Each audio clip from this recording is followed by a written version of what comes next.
갈라디아서 5장 16절부터 17절까지 말씀입니다.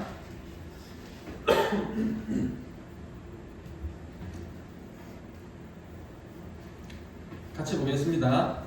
내가 이르노니 너희는 성령을 따라 행하라. 그리하면 육체의 욕심을 이루지 아니하리라. 육체의 소욕은 성령을 거스르고 성령은 육체를 거스르나니 둘이 서로 대적함으로 너희가 원하는 것을 하지 못하게 하려 함이라. 아멘. 이 시간에는요, 성령을 따라 행하라 라는 제목으로 함께 은혜 나누기를 원합니다. 요즘 사람들이 경제적인 자유라는 말을 많이 사용을 하더라고요. 그들이 말하는 그 경제적인 자유라는 말은 제가 이해하기로는 돈 때문에 쪼들리지 않는 생활을 하는 것이라고 저는 그렇게 이해를 했습니다. 그래서 그 유튜브 보면은 투자를 권유하는 사람들이 있잖아요, 그죠? 그런 사람들을 보면 그 어디에다가 얼마를 투자를 하면 한 달에 뭐 얼마씩 자기의 통장에 이렇게 들어온다, 이렇게 그런 말들을 하는 것들을 보았습니다. 또 요즘 사람들 30대, 40대 이런 사람들이 그 말에 혹 해가지고 자기는 그 경제적인 자유를 누리겠다고 부단히 노력을 하는 것들을 보았습니다. 물질은 사람이 살아가는 데 꼭 필요한 것이죠.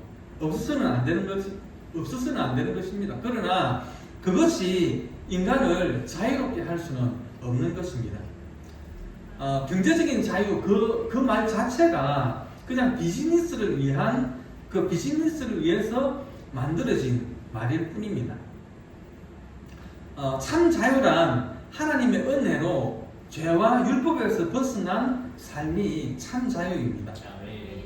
진정한 자유는 영적 자유입니다. 마음의 자유입니다. 그런데 사람들은 육체적인 자유를 말을 합니다. 또 세상적인 자유를 말을 합니다.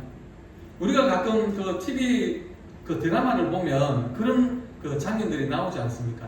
뭐 큰 그 그룹 회장과 그 가족들이 그 대궐 같은 집에서 살면서도 늘 괴로워하고 싸우고 그리고 숨으로써 그 밤을 지새는 그런 장면들을 보지 않습니까? 마음의 자유가 없으면 아무리 좋은 집에서 살아도 마음이 편치 않는 것입니다. 왜냐하면 그것은 진정한 자유가 아니기 때문입니다. 갈라디아서 1장부터 4장까지 보면 우리가 율법주의에서 벗어난 것이 참 자유다 이렇게 말씀을 하고 있습니다. 그때 시간적으로 보면 당시 예수님의 그 십자가 사건이 끝난 이후기 때문에 이미 구원은 이루어진 상태입니다. 그런데도 당시 그 유대주의자들 그리고 이단들은 그 율법을 계속해서 지켜야 된다라고 하면서 혼란을 일으키고 있었습니다. 그래서 갈라디아서 5장과 6장을 보면 그리스도의 자유를 잘못 이해하고 있었기 때문에 갈라디아서 5장 13절에서 이렇게 이야기를 하죠. 자유를 육체를 위한 기회로 삼지 말고 그렇게 권하고 있는 것입니다. 우리 갈라디아서 5장 13절 말씀 같이 보겠습니다. 형제들아 너희가 자유를 위하여 부르심을 입었으나 그러나 그 자유로 육체의 기회를 삼지 말고 오직 사랑으로 서로 종노릇하라. 그래서 본문에서는 그리스도인의 진정한 자유가 무엇인지를 말씀하고 있습니다. 갈라디아서에서 말씀하고 있는 그리스도인의 자유는 율법이나 방종이 주는 자유가 아니라 방금 우리가 읽은 그 갈라디아서 5장 13절 말씀처럼 사랑하는 일입니다. 사랑하는 일. 그리고 서로 종노릇하는 일입니다. 또 14절에 보면은요 이웃을 사랑하는 것입니다. 또 6장 1절에 보면은요 잘못된 형제를 회복시키는 일입니다. 또 6장 2절에는 형제의 무거운 짐을 져주는 일입니다. 6장 9절 10절에 보면은요 선을 행하되 낙심하지 않는 일입니다. 또 믿음의 가정에게 선을 행하는 일입니다. 세상이 말하는 그 자유와 성경이 말씀하는 그 자유는 개념이 다른 것입니다. 진정한 자유는 사랑하는 일입니다. 사랑하는 일. 그러면 이같이 사랑과 그리고 섬김을 가능하게 하는 것이 무엇일까요?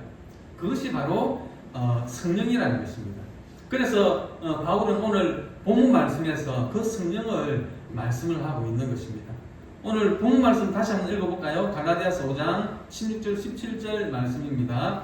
내게 이르노니 너는 성령을 쫓아 행하라. 그리하면 육체의 욕심을 이루지 아니하리라. 육체의 소욕은 성령을 거스르고 성령은 육체를 거스르나니 이 둘이 서로 대적함으로 너희가 원하는 것을 하지 못하게 하려 함이라. 예.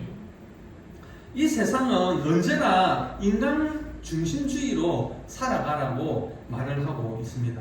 인간 중심주의가 무엇입니까? 육신의 욕망을 쫓아서 쾌락을 쫓아가는 삶입니다. 지금 이 세상 사람들이 딱 그렇게 살아가고 있지 않습니까? 갈라디아서 5장 19절부터 21절까지 말씀입니다. 같이 한번 보겠습니다. 육체의 일은 분명하니 곧 음행과 더러운 것과 호색과 우상숭배와 주술과 원수 맺는 것과 분쟁과 시기와 분냄과 당짓는 것과 분열함과 이단과 투기와 술취함과 방탕함과 또 그와 같은 것들이라. 전에 너희에게 경계한 것 같이 경계하노니 이런 일을 하는 자들은 하나님의 나라를 유업으로 받지 못하리요. 예. 육체의 일은 분명하니 곧 음행과 더러운 것과 호색과 우상숭배와 주술과 원수 맺는 것과 분쟁과 시기와 분냄과 당짓는 것과 분열함, 이단, 투기, 술취함, 방탕함 이와 같은 것들이다 라고 했습니다. 지금 이 세상에서 일어나는 일들을 그대로 말씀하고 있지 않습니까? 이런 일들 때문에 얼마나 많은 사람들이 실패와 그리고 탄식과 갈등, 증오 속에서 살아가고 있습니까? 예수님께서 부활하신 후부터 말세는 이미 시작이 되었습니다. 예수님께서 이 세상에 심판주로 다시 오실 때가 가까울수록 세상은 점점 더 어두워지고 더 악해질 것입니다. 그런 세상 속에서 성도들을 보호하고 주님께로 이끌기 위해서 성령을 보내주신 것입니다. 그래서 성령은 우리로 하여금 세상과 구별된 삶을 살도록 인도하십니다. 갈라디아서 5장 22절 23절 말씀 보겠습니다. 오직 성령의 열매는 사랑과 희락과 화평과 오래 참음과 자비와 양선과 충성과 온유와 절제니 이 같은 것을 금지할 법이 없느니라. 사랑과 희락과 화평과 온유와 오래 참음과 자비와 양선과 충성과 온유와 절제니 이 모든 것들이 영적인 요소들입니다. 성령께서 우리와 함께 하심으로 그리스도인에게 합당한 삶을 살도록 길을 제시하시고 그 길로 인도하시는 것입니다. 그래서 사도 바울은 오늘 본문에서 성령을 따라 행하라. 그리하면 육체의 욕심을 이루지 않는다라고 말씀을 하고 있습니다. 성령의 특징에는요, 성령의 인도하심의 그 특징에는 10가지가 있는데, 첫째가 뭐냐 그러면 성령은 항상 말씀 안에서 인도하십니다. 왜 그러냐 그러면 그것이 옳은 길이기 때문에 그렇습니다. 그런데 우리는 물론 성령의 인도하심을 받기도 하지만 또 가끔은 또 많이는 우리의 뜻대로 또 행할 때가 있죠. 우리의 뜻대로 행할 때 꼭 보면 탈이 납니다. 그래서 성경은 계속해서 말씀을 따라가라고 강조를 하시는 것입니다. 그런데 또 성경을 안 믿는 것도 문제지만 또 너무 성경을 문자 그대로만 이해하는 것도 해석하는 것도 문제가 있습니다. 그것 또한 하나님의 뜻에서 이탈하는 것입니다. 우리는 분명히 예수 그리스도를 믿음으로 구원을 받았습니다. 그런데 율법을 지켜야 된다라는 사람들도 있고요. 또 사렙다 과부나 아니면 그 어리석은 부자를 덜 먹이면서 헌금을 많이 해야 천국에 간다 이렇게 말하는 사람들도 있습니다. 이런 모습들은 그 열심히 너무 지나쳐가지고 과해서 일어나는 일이 아닌가 그렇게 생각이 되어집니다. 복음이 자꾸 왜곡되어지다 보면 그 종교가 생명력을 잃어버리게 됩니다. 그냥 정신 수양을 하는 그런 인위적인 종교로 전락해버리게 되는 것입니다. 성령은 우리로 하여금 지극히 성경적인 삶을 살아가도록 인도하시고 격려하시고 또 안내를 하십니다. 그래서 그리스도인은 마땅히 성령의 인도를 받고 살아가야 하는 것입니다. 성령은 하나님의 뜻대로 인도하시고 움직이게 하십니다. 우리들이 살아가는 동안 이것이 하나님의 뜻이라면 그 일들이 술술 이렇게 풀려지는 것을 경험하게 될 것입니다. 그것이 성령의 인도함을 받는 삶입니다. 그런데 하나님의 뜻이 아니고 내 뜻을 이루려고 하다 보면 온갖 방법들을 다 동원을 해야 됩니다. 스스로 그런 일들을 뚫어나가야 됩니다. 또 백을 동원을 해야 되고요. 그러다 보면 모든 일들이 무리하게 되는 것입니다. 그래서 우리의 삶에 부작용이 나타나고 또 사고가 발생하게 되는 것입니다. 살아가는 삶에서 가장 좋은 길은 술술 풀리는 길을 따라가는 것입니다. 그것이 성령의 인도하시는 삶입니다. 두 번째는요, 성령의 인도하심은 항상 도덕적입니다. 자칫 성령 운동을 한다는 사람들이 비도덕적이고 또 비상식적인 설교를 할 때가 있습니다. 그러면서 일상의 삶을 무시하고 비질서적인 생활을 강요하기도 합니다. 이것은 잘못된 것입니다. 성령은 지극히 도덕적이고 질서 있는 삶으로 인도하십니다. 인간은 비도덕적인 성향이 있죠. 이것은 타락한 본성 때문에 생기는 성향입니다. 그런데 성령은 지극히 도덕적입니다. 그래서 성령의 생활은 자기 희생적이고 그리고 절제하고 정도를 걷게 하고 맑고 정직한 삶을 지향하게 합니다. 그 삶을 이루는 과정에서 자기 손해가 주어져도 기꺼이 그 삶을 따르게 합니다. 왜냐하면 그것이 성령의 삶이기 때문에 그렇습니다. 그런데 사람들은 때로 양심을 속입니다. 또 남을 속이기도 하죠. 남에게 거짓말할 때도 있습니다. 남을 해칠 때도 있습니다. 왜냐하면 그것이 자기에게 이익이 되기 때문입니다. 그런데 성령의 인도하심은 그런 것들로부터 멀어지게 합니다.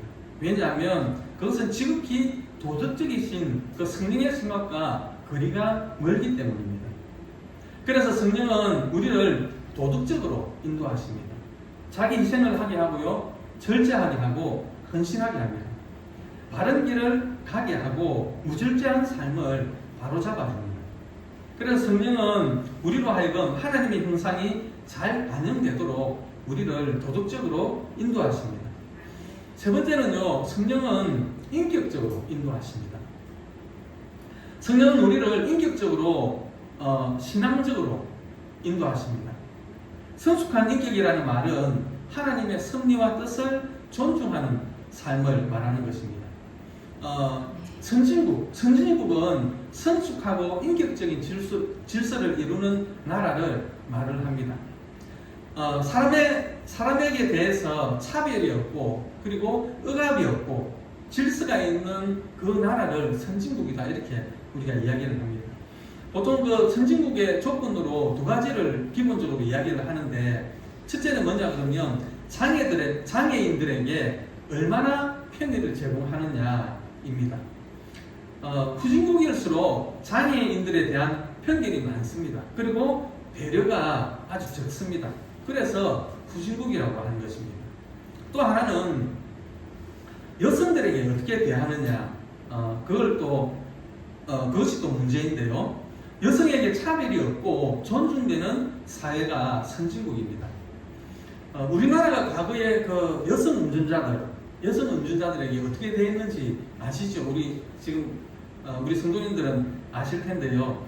여자가 집에서 그 밥이나 하지 왜 나와가지고 이렇게 민폐를 끼치느냐, 그런 말들을 했습니다. 그죠? 소뚜껑 운전이나 하지, 그런 말들을 했습니다. 그때는 여성 운전자들도 작았고 또 운전을 하는 분들도 아주 초보적인 그런 분들이 많았기 때문에 아무래도 차를 가지고 나오면 어떤 그 교통 흐름에 방해가 되는 경우가 많았겠죠. 그래서 그런 말들이 있었을 것입니다. 또 이런 말도 있었습니다. 암탉이 울면 집안이 망한다, 이런 말도 있었습니다. 그런데 요즘은 어떻습니까? 아내에게 말 한마디 잘못하면 국물도 없습니다. 그래서 그 요즘 그 여성분들의 그 위상을 나타내주는 유머들이 많이 이렇게 있더라고요. 가령 상식이 무슨 말 들어보셨죠? 예. 그러니까 젊었을 때는 그 주부들이 놀러 못 가잖아요. 아이들이 있으니까 남편 뒷바라지 해야지, 아이들 키워야지. 그러니까 놀러를 못 가고 하고 싶은 것도 못 하고 있다가 이제 아이들 크고 이제 시집장가 보내고 그러니까 시간이 되니까 이제 좀 하고 싶은 것도 하고 좀 내 시간을 가져야 되겠다. 내 개발을 위해서 좀 시간을 써야 되겠다. 이렇게 생각을 하는데 어떻게 됩니까? 남편이 정년퇴직 딱 하고 집으로 딱 들어오죠. 그래가지고 딱 안방에 앉아가지고 새끼 다 이렇게 받아 먹습니다. 그걸 가르쳐가지고 삼식이라는 말을 하죠. 그리고 90 넘은 어르신들이 아침에 눈뜨기를 겁난다 안 합니까? 밤에 안 돌아가시고 다시 눈 뜬다고 이렇게 아내분들에게 때린다고, 예, 그런 이야기가 있습니다. 이런 유머들이 이 시대가 여인천하가 되었다는 것을 말해주고 있는 것입니다. 그 어느 여대 앞에 이렇게 플래카드가 붙어 있었는데요. 암탉이여 울어라, 이렇게 플래카드가 붙어 있는 걸 제가 보았습니다. 이런 것들을 보면 우리나라도 상당히 성숙한 나라입니다. 성령이 내게 임하시고 내가 성령의 뜻을 쫓아 행하는 사람이라면 그 성령의 인도하심을 존중하고 순종하는 삶을 살게 됩니다. 그것이 인격이 성숙해지는 삶입니다. 네 번째는 성령은 하나님 나라를 동경하게 합니다. 성령 놀이로 하여금 하나님의 나라를 추구하게 합니다. 성경에서 말씀하시는 천국을 무시하는 그런 신앙은 비성경적이고 비성령적입니다. 요즘은 교회 다니는 사람들끼리 이렇게 교회를 다니는 사람들끼리도 천국 이야기를 하면은 비웃는 사람이 있다고 합니다. 뭐 그런 유치한 이야기를 하느냐는 식으로 이렇게 비웃는다고 합니다. 그 마음이 미혹이 되어가지고 사탄의 전략에 넘어간 사람입니다. 여러분, 천국이 없는 기독교가 무슨 의미가 있겠습니까? 천국이 없는 신앙, 천국이 없는 순교, 천국이 없는 헌신, 이것이 무슨 의미가 있겠습니까? 천국이 없으면 사람이나 짐승이나 다 똑같습니다. 사람도 죽어서 흙이 되고 짐승도 죽어서 흙이 되지 않습니까? 그러니까 다 똑같습니다. 우리의 신앙에 아무런 의미가 없는 것입니다. 그래서 사도 바울도 천국이 없으면 세상에서 내가 제일 불쌍한 사람이다, 이렇게 고백했지 않습니까? 저와 여러분들도 마찬가지입니다.